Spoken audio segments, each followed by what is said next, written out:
Continuando con las teorías de Ingeniería de Software 1, hoy vamos a ver modelos de proceso. Pero antes de comenzar a trabajar o a hablar sobre los modelos de proceso, vamos a recordar un poco lo que es un proceso.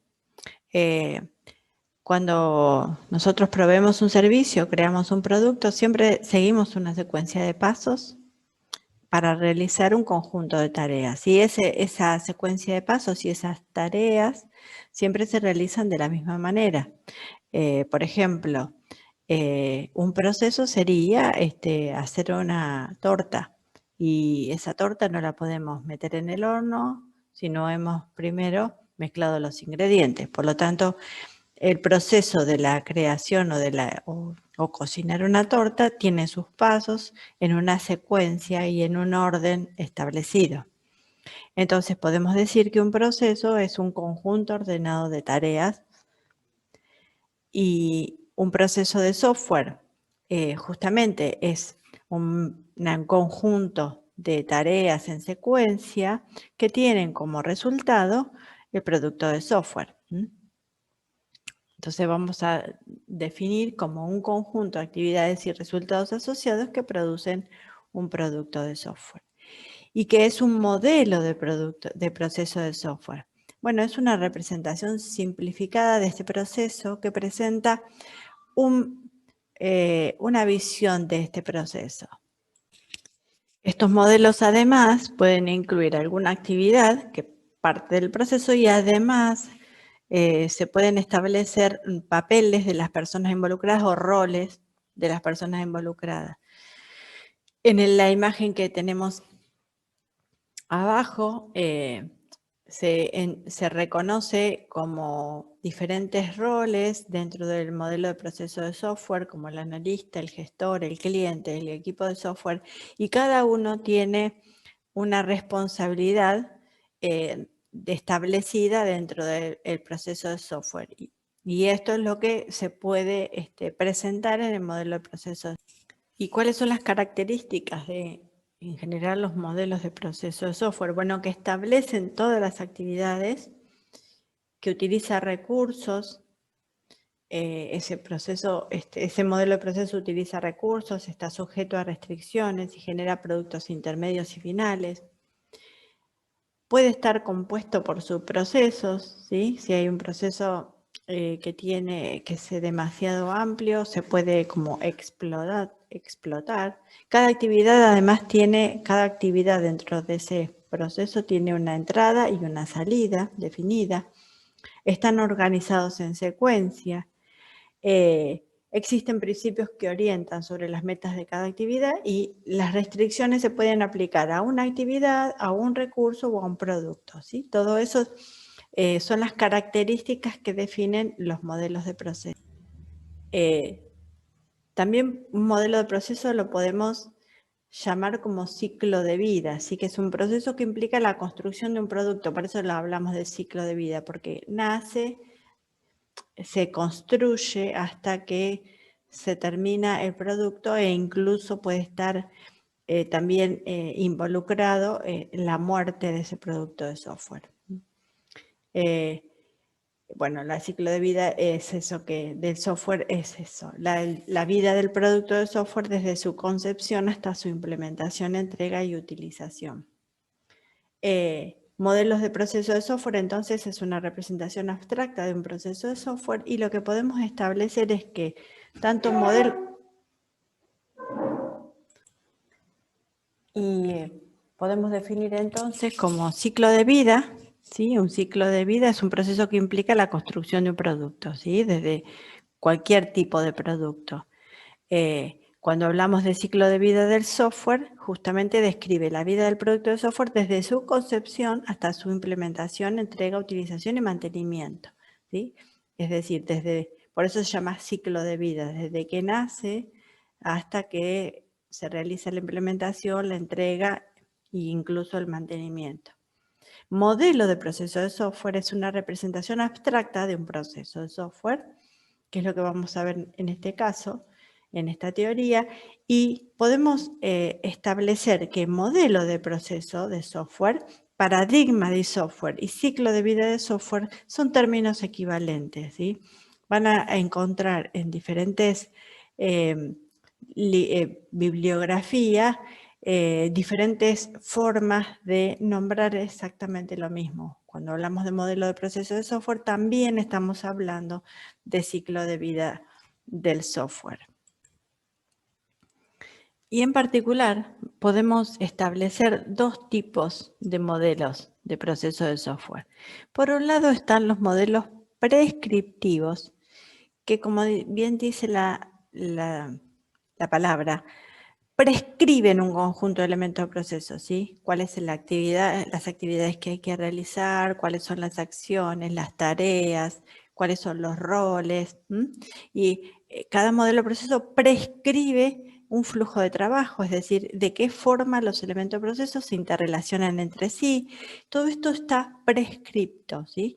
Nosotros vamos a ver diferentes modelos de proceso que prescriben la forma de cómo nosotros tenemos que construir el software. Pero por otro lado están los modelos descriptivos, que es la forma en que se realizan en la realidad. O sea, uno puede establecer que utiliza un modelo de proceso específico, pero y que de acuerdo a su prescripción tengo que hacer exactamente estas tareas, pero en realidad cuando nosotros lo vamos a implementar, las tareas las cambiamos un poquito, realizamos de otra manera y entonces ahí estamos armando nuestro modelo descriptivo, ¿sí? Lo ideal es que nuestro modelo descriptivo sea lo más similar al prescriptivo. O sea, si yo digo que voy a usar el modelo de proceso en cascada, que realice las tareas y actividades tal cual dice el modelo en cascada, no que me salte alguna de las tareas o decida no realizar alguna de las tareas que este modelo de proceso define. En ese caso yo estaría haciendo mi propio modelo descriptivo en base al modelo de cascada, ¿sí? ¿Y cuáles son los modelos de proceso que vamos a ver en esta teoría? Bueno, vamos a ver los modelos de proceso que se llaman los modelos de proceso tradicionales. En otra teoría, en la teoría siguiente, vamos a ver los modelos de proceso más actuales, que son denominados metodologías ágiles. Y en este caso, entonces, en esta teoría vamos a ver los modelos de proceso tradicionales, que son el modelo en cascada, el modelo en V, el modelo de prototipos, el desarrollo por fases, el modelo en espiral. El modelo en cascada es el modelo más antiguo que hay. Es el modelo que se presentó posteriormente a la creación de la denominación ingeniería de software, allá por el año 1968. Es un modelo en el cual las etapas se representan cayendo en cascada, por eso se llama en cascada. Lo que las identifica es que cada etapa debe estar finalizada antes que comience la siguiente. En este caso, por ejemplo, para comenzar la etapa de diseño de sistema, debemos haber terminado la etapa de análisis de requerimientos, ¿sí? Y así con todas las etapas. Por lo tanto, no podemos, por ejemplo, codificar sin antes haber hecho el diseño de programa. Así en todas las etapas. Es útil cuando uno está aprendiendo a modelizar un proceso de desarrollo de software. Es útil para cuando nunca lo hemos hecho, porque la simplicidad de cada una de sus fases y el cómo se va realizando es muy organizado, ¿sí? Por lo tanto, es un modelo que para aquellos que recién inician es bastante bueno de usar. Pero si nosotros quisiéramos realmente representar cuál es el modelo que generalmente se usa, ¿sí? Fíjense que no tiene nada que ver con el modelo en cascada, ¿sí? Primero que lo que nosotros en general vemos como un modelo en cascada, que sería primero el análisis de requerimiento, luego el análisis del diseño de sistema, primero el análisis de requerimiento, luego el de sistema, el de diseño de programas, de implementación, prueba unitaria. Todas esas serían las etapas que nosotros vimos recién en el modelo en cascada, ¿sí? Pero fíjense que en la realidad no se realizan estas etapas de manera una después de la otra.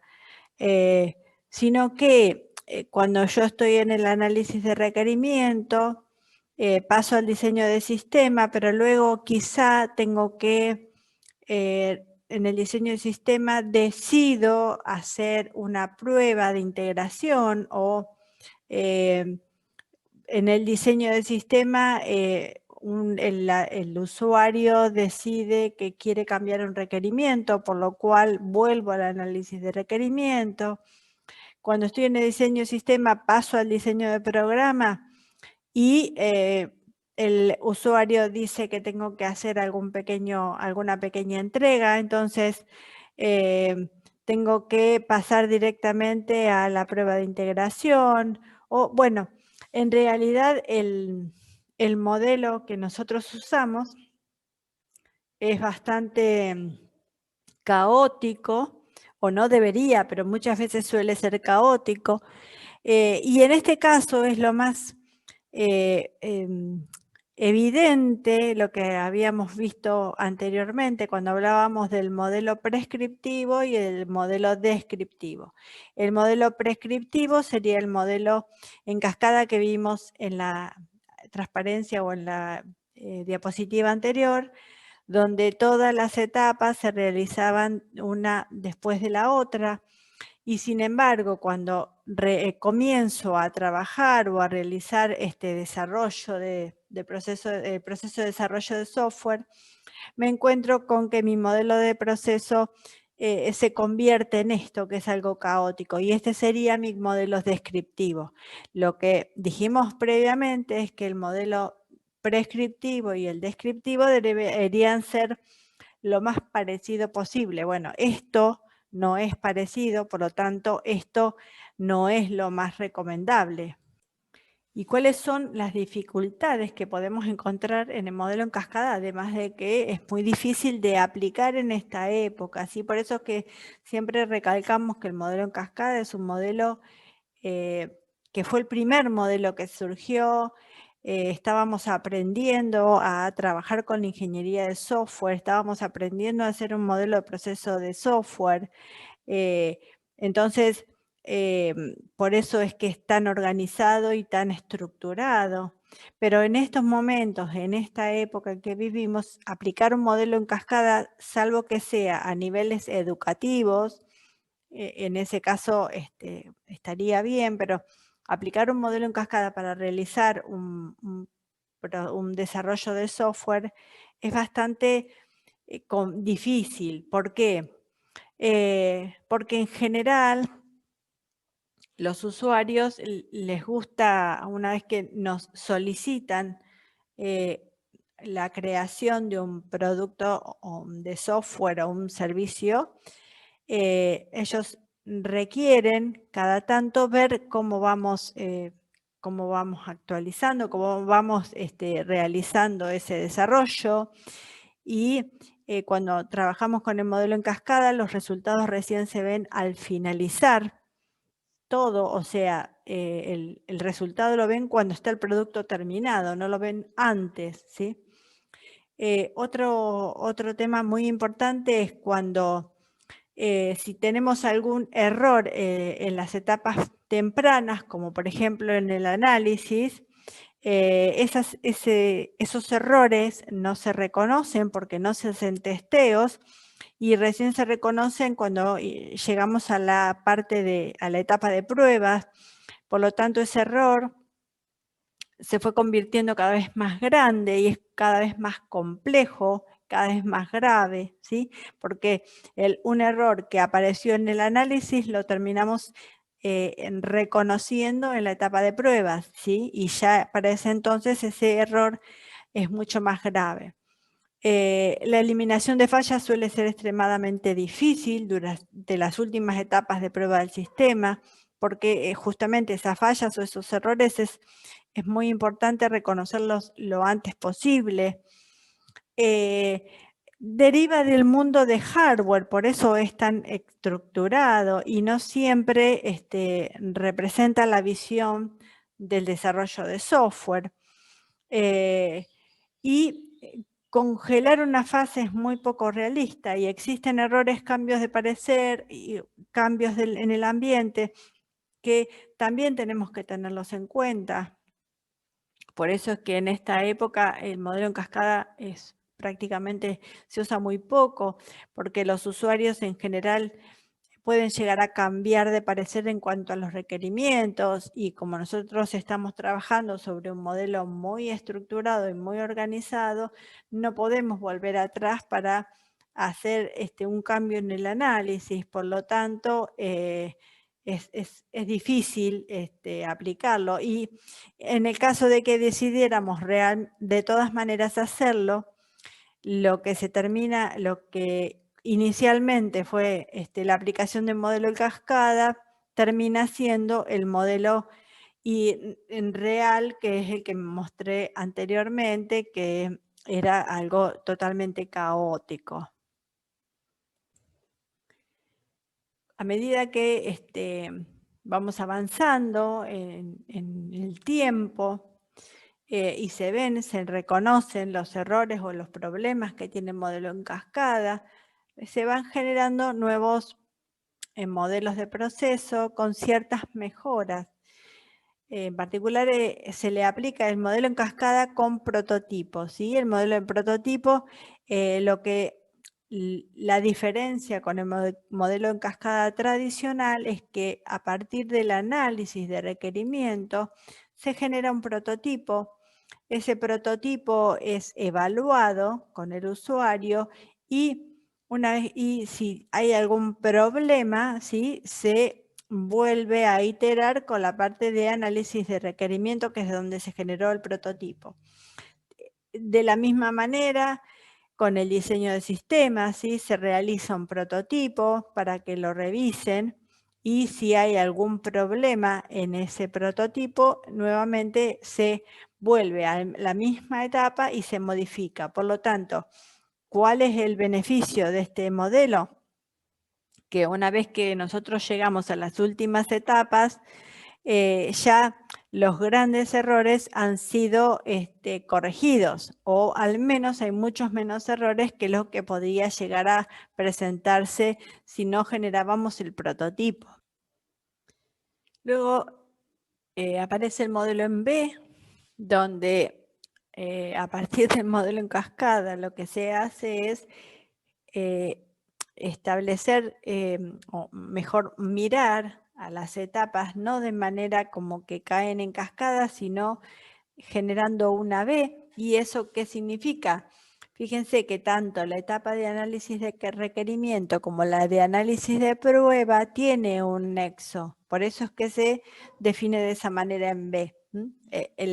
Las actividades de prueba con las de análisis y diseño se relacionan. El análisis de requerimiento se relaciona con la etapa de prueba de aceptación mediante una validación de requerimientos, ¿sí?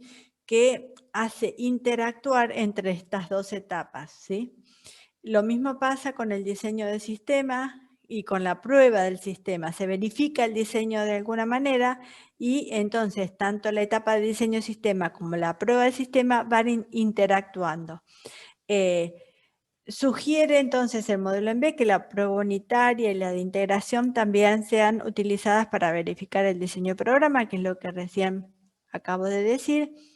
Y la vinculación entre los lados derecho e izquierdo implica que si se encuentran problemas durante la verificación y validación, entonces el lado izquierdo de la B puede ser ejecutado nuevamente para solucionar el problema.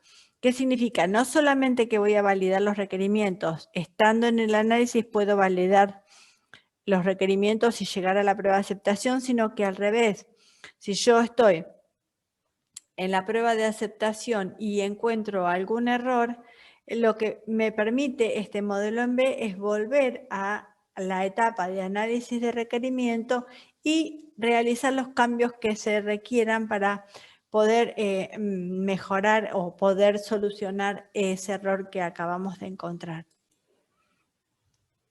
Y luego aparece el modelo de prototipos. El modelo de prototipos es un modelo ágil, rápido, es un producto parcialmente desarrollado que permite interactuar entre los clientes y los desarrolladores para que estos examinen algunos aspectos del sistema que quizás no se hayan logrado entender e incluso decidan entre ellos cuál es lo mejor y cuál es lo correcto, ¿sí? Y es una alternativa muy viable para tratar mejor la incertidumbre, la ambigüedad y la volubilidad de los proyectos reales. Muchas veces suele pasar que los usuarios o los clientes no tienen muy claro cuáles son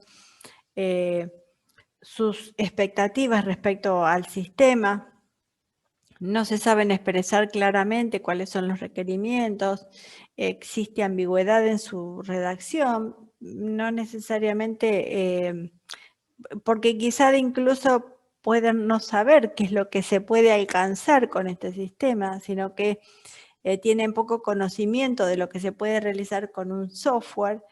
Y en este caso, entonces tenemos mucha ambigüedad, mucha incertidumbre y para comenzar a trabajar en un producto con tantos problemas y con tantas dudas es algo bastante complejo y difícil. Por lo tanto, el prototipo es un modelo bastante utilizado y muy útil en estos casos.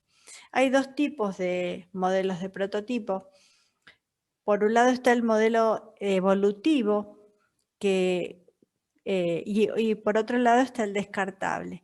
El modelo evolutivo se inicia con un prototipo con poca funcionalidad, etcétera, pero a medida que va creciendo, ¿sí? Y que va mejorando los requerimientos y entre el usuario y el desarrollador se van poniendo de acuerdo, termina siendo el producto terminado, ¿sí? En cambio, el modelo de prototipos descartable, el prototipo descartable no tiene funcionalidad y solamente se utiliza como herramienta de modelado, ¿sí? Cada uno de estos tiene sus pros y sus contras, ¿sí? Y acá a la derecha lo que podemos ver es un diagrama de cómo deberíamos ir ejecutando este modelo de prototipo. Primero se ingresan los requerimientos del sistema, que a veces puede llegar a ser informal. Recuerden que lo que dijimos es que el modelo de prototipo lo que tiene de beneficioso es que maneja bastante bien la ambigüedad y la incertidumbre. Realizamos el prototipado de los requerimientos, lo revisa el usuario, se genera la lista de revisiones y se modifica el prototipo tantas veces como sea necesario. Luego, una vez que ya tenemos los requerimientos prototipados, prototipamos el diseño y nuevamente se revisa con el usuario y con el resto de los desarrolladores e interactúa, o sea, en base a la lista de revisiones se va modificando el prototipo de diseño. Es más, Si tengo algún problema en estas revisiones que estamos realizando y encontramos que algún requerimiento no es lo que corresponde, podemos volver a la lista de revisiones de los requerimientos y modificar nuevamente prototipo de requerimientos y volver al prototipo de diseño. Y una vez que tengo definido el prototipo de diseño, bueno, puedo prototipar el sistema completo, ¿sí? Y realizar tantas iteraciones como se requiera para que el prototipo sea el verdadero. Y luego probar. En este caso, estas actividades serían las que corresponden al tipo evolutivo. ¿Y cuáles son los proyectos que son candidatos a ser modelizados por prototipos? Bueno, más o menos algo ya dijimos. Usuarios que no examinan los modelos abstractos, o sea, nosotros mostramos quizá un caso de uso, ¿sí? Un diagrama de caso de uso y sin embargo el usuario no lo ve o no lo entiende. Usuarios que no determinarán los requerimientos inicialmente, sino que a lo largo de varias reuniones logramos entender qué es lo que quiere. O también puede pasar que haya un producto que tenga que poner mucho énfasis en los formatos de entrada-salida y por lo tanto la prototipación de la interfaz es muy importante. O sistemas en los que haya que explorar aspectos técnicos donde todavía no estamos seguros de cómo realizarlo, o si el usuario, bueno, tiene dificultad de tratar con modelos gráficos, como dijimos anteriormente. En ese caso es recomendable utilizar los modelos, pero no cualquier sistema o producto se puede realizar con este modelo de prototipo. ¿Por qué? Porque en general debe ser un sistema con el que se puede experimentar, o sea, volver para atrás y mejorar. Debe ser barato, debe desarrollarse de manera rápida, ¿sí? Debe ser un prototipo en el cual el énfasis es en la interfaz del usuario. Debemos tener un equipo de desarrollo reducido y debemos tener herramientas y lenguajes adecuados justamente para trabajar con el modelo en prototipo. Luego está el modelo de desarrollo por fases. Este modelo lo que propone es que el sistema se desarrolle de tal manera que sea entregado en piezas, en partes.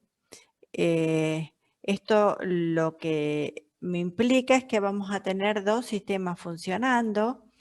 Por un lado va a estar el sistema que construyen los desarrolladores y por otro lado está el sistema que utilizan los usuarios, ¿sí? Inicialmente construimos una versión 1, ¿sí? Y esa versión 1 es entregada al usuario para que la pruebe y que la vea y que la ejecute, que la utilice. Luego se hace una adaptación, una modificación o una ampliación y se construye la versión 2. Y luego esa versión 2 es entregada al usuario y así hasta terminar el sistema completo, ¿sí? Hay que tener mucho control de las dos versiones, ¿sí? Para no tener problemas en cuanto a que haya diferencias entre las dos versiones. Este modelo de desarrollo por fases se propone que se puede realizar de dos maneras, ¿sí? Por un lado está el modelo incremental, donde lo que nosotros hacemos es particionar a todo el futuro sistema, ¿sí? En subsistemas de acuerdo a su funcionalidad y entregar subsistemas en cada versión. Y por otro lado está el iterativo, donde lo que se entrega es el sistema completo desde el principio, pero sin agregarle toda la funcionalidad. ¿Sí? Tendríamos como una especie de carcasa donde posteriormente en las versiones sucesivas se va a ir agregando funcionalidad. En las imágenes que vemos a continuación se muestra de manera gráfica cómo se trabaja utilizando el desarrollo incremental y, por otro lado, el desarrollo iterativo. El desarrollo incremental, la versión 1 se construye a partir de una funcionalidad inicial que es acotada, ¿sí? Fíjense que el sistema no está completo, ¿sí? Y esa funcionalidad inicial va a ser la que tenga la versión 1 que le entregamos al usuario, luego vamos agregándole funcionalidad y nuevamente tenemos la versión 2, así hasta llegar al sistema completo. ¿Sí? Estas son las funcionalidades que nosotros vamos agregándole. Por otro lado, el desarrollo iterativo lo que propone es entregar o trabajar con todo el sistema, ¿sí? Pero sin la funcionalidad completa. ¿Qué significa? Que nosotros le presentamos al usuario un sistema con una carcasa, ¿sí? donde se muestra cuáles serían las funcionalidades totales, pero sin poder ser utilizadas, no están implementadas. Y a medida que van generándose nuevas versiones, se le va agregando la funcionalidad, ¿sí? La operación o la operatoria de esa funcionalidad. Fíjense que en los dibujos se ve claramente la diferencia entre el desarrollo incremental y el iterativo. En el iterativo nosotros presentamos todo el sistema, pero sin poder ser utilizado en su completitud. Sin embargo, vemos como si estuviera completo y a medida que vamos construyendo las versiones sucesivas, le vamos agregando la operatoria. En cambio, en el desarrollo incremental se ve claramente que el sistema no está completo, porque lo primero que presentamos es una funcionalidad inicial y a medida que vamos construyendo nuevas versiones, se va agregando nueva funcionalidad. Y por último, está el modelo en espiral propuesto por Boehm, ¿sí? En el año 1988.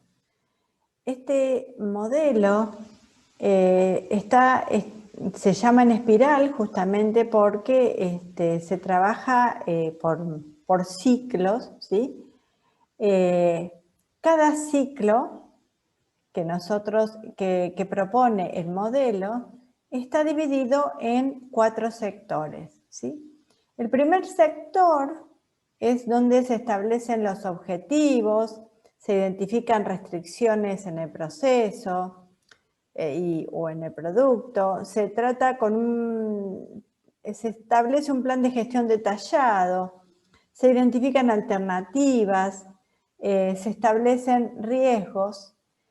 En el segundo sector se evalúan alternativas y se identifican riesgos, que este es el punto más característico del modelo en espiral.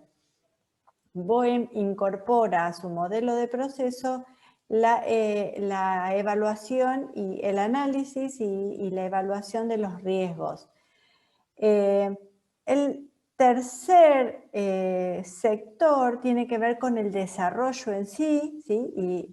Y la validación, significa que se realiza el análisis de los requerimientos, la validación de los requerimientos, y a medida que vamos iterando en la espiral, eso va a ir avanzando.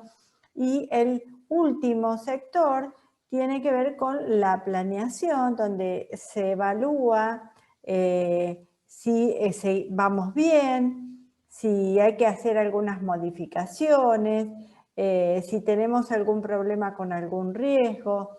Por lo tanto, es un modelo muy completo porque fíjense que combina las actividades de desarrollo que en general se presentan en la mayoría de los otros modelos también, que tiene que ver con la definición de objetivos, el análisis de los requerimientos, el diseño, etcétera, pero además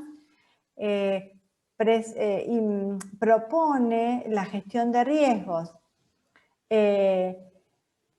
Además, bueno, trata de mejorar los ciclos de vida clásicos y de prototipos justamente por eso, porque no solamente incorpora la gestión de riesgos, sino que en cada iteración uno puede ir haciendo mejoras en el desarrollo, ¿sí? Por eso es que podemos decir también que incorpora objetivos de calidad, porque fíjense que nosotros comenzamos con una primera iteración donde va transcurriendo cada uno de los sectores, pero a medida que vamos iterando en la espiral, no solamente se pueden ir incorporando nuevas funcionalidades, haciendo evaluaciones de los riesgos, haciendo modificaciones, por eso es que hablamos de objetivos de calidad. Es también beneficioso y es bueno para eliminar errores y alternativas no atractivas al comienzo. Podemos ir mejorando también incluso las alternativas que estamos presentando. Podemos volver para atrás, no significa que vamos a volver para atrás en la espiral, sino que podemos hacer una modificación de alguno de los requerimientos, por ejemplo, cada ciclo se completa justamente con una revisión que incluye la revisión del ciclo anterior y el plan para el siguiente, que sería el último sector. Vuelvo a decir que este modelo en espiral es el modelo incluso el mejor y el más usado en la actualidad dentro de los modelos tradicionales. Es el modelo más usado, incluso es el modelo base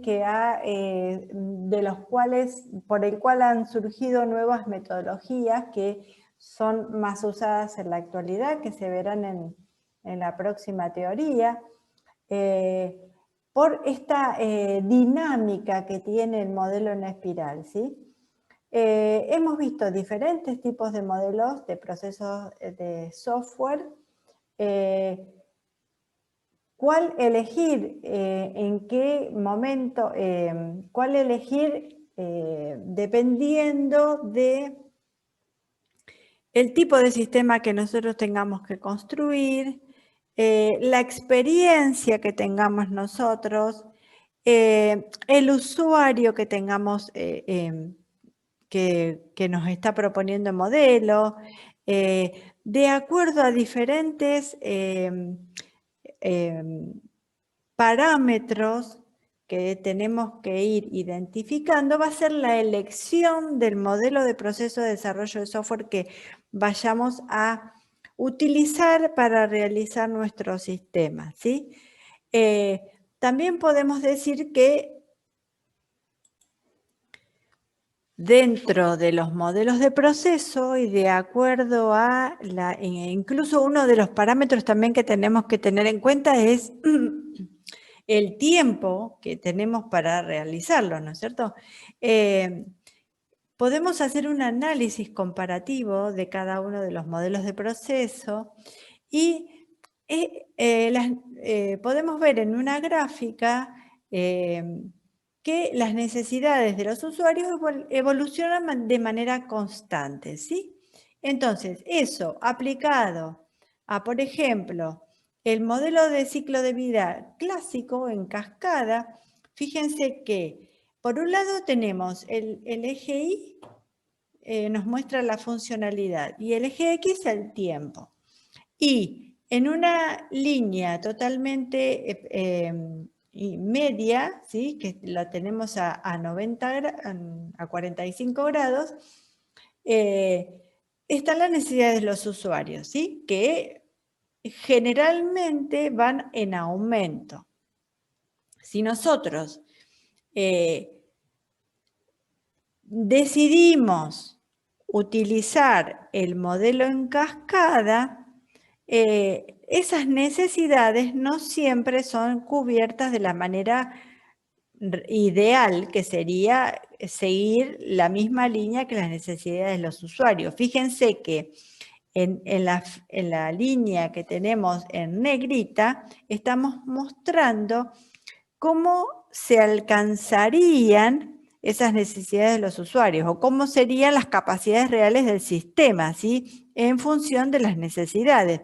Fíjense que al principio hay una distancia bastante importante entre las necesidades y la capacidad real del sistema.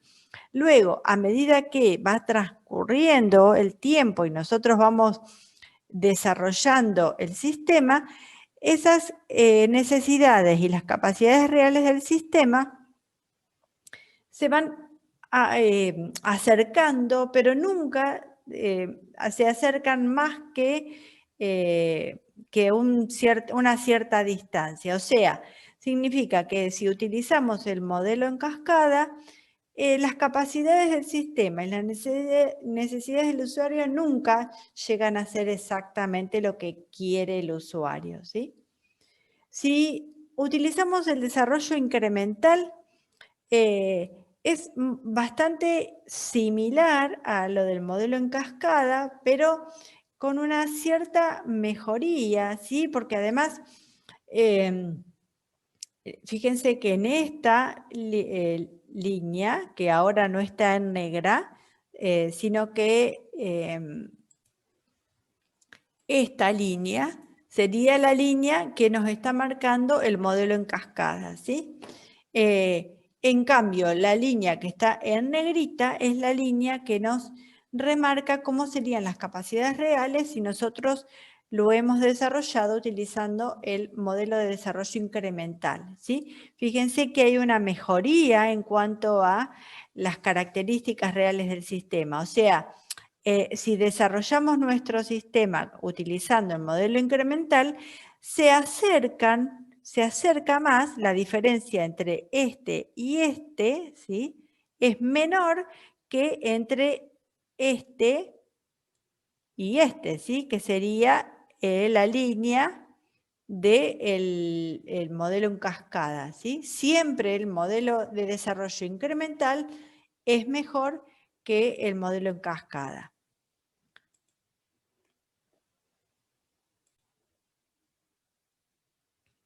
Si lo comparamos con el prototipo evolutivo, fíjense, acá tenemos la línea que nos marca cuáles serían las capacidades reales del sistema habiendo sido desarrollado con el modelo en cascada. La línea que está en negrita sería cómo serían las capacidades reales del sistema si lo modelizamos, si lo construimos utilizando un prototipo evolutivo. Fíjense cuál es la diferencia entre esta línea y esta línea. Si nosotros desarrollamos el sistema utilizando el prototipo evolutivo, nos acercamos mucho a las necesidades del usuario. O sea, las capacidades reales del sistema se acercarían prácticamente se acercarían en un 100% en algunos momentos a las necesidades del usuario. De todas maneras, la elección del modelo de proceso no solamente tiene que ver justamente con acercarnos cada vez más a las necesidades del usuario, sino también tenemos que tener en cuenta el tipo de sistema que tenemos que construir, la experiencia que tenemos nosotros en el desarrollo, el tiempo que tenemos para construir, la dificultad o no de los requerimientos a desarrollar. Hay muchas parámetros para tener en cuenta en el momento de seleccionar el modelo de proceso que vamos a utilizar, ¿sí? En esta época, en general, los usuarios desean todo de manera muy rápida e incluso nos cambian los requerimientos durante el desarrollo de nuestro proceso, ¿sí? Y eso hace que se dificulte mucho más la construcción del producto de software o del sistema de software. Cuando el usuario va cambiando los requerimientos de manera constante, eso nos va modificando a nosotros nuestro desarrollo. Y muchos de los modelos de proceso que hemos visto hasta este momento son bastante estáticos en el sentido de si se puede modificar o no un requerimiento. Por lo tanto, son modelos de proceso que la mayoría, exceptuando el modelo en espiral, que ese es mucho más dinámico, en general los anteriores lo que establece es que los requerimientos deben estar totalmente cerrados. Bueno, hay algunos otros, por ejemplo, el modelo en cascada con prototipo, que podría llegar a aceptar alguna modificación de requerimientos, pero en general no es así. Y por eso es que a partir de toda esta rapidez y estos cambios en nuestros usuarios, es que se generaron nuevos modelos de proceso que son llamados metodologías ágiles, que se adaptan más al tipo de sistema que nosotros tenemos que construir y a la velocidad con la que tenemos que construir. Bueno, y la bibliografía que utilizamos sería esta.